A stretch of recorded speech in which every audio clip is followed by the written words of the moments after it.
Berlin শহরে ঘুরতে গেছি আর বার্লিন ওয়াল দেখা হবে না তা কি কখনো হয়? আমরা এখন রয়েছি পটসডামার প্লাৎজের রেল স্টেশনের কাছে। আর এখানে রয়েছে বার্লিন ওয়ালের একটা পার্ট। তো এখানে এসে লোকজন প্রচুর ছবি তুলছে আর এখানে আর কি সেই পুরনো ইতিহাসের কিছু ছবিও রয়েছে।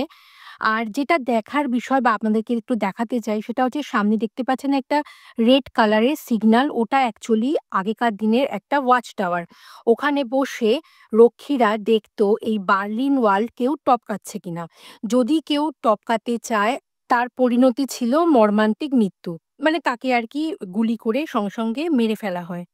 তো এই ব্যাপারগুলো দেখছিলাম আর ভাবছিলাম সত্যি না, একটা শহরের মাঝখান দিয়ে একটা বড় দেওয়াল চলে গেল।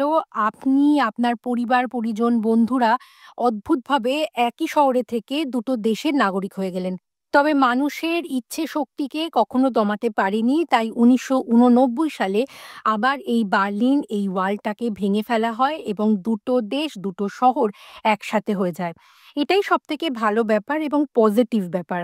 তো দূর থেকে আমরা ওই ওয়াচ টাওয়ারটাই দেখছিলাম। এখনো ওটার প্রতীক হিসেবে রয়েছে যে ইতিহাস সবসময় যে ভালো হয় বা ইতিহাস সবসময় খারাপ থাকে তা নয়। এই ইতিহাস ভালো ইতিহাস।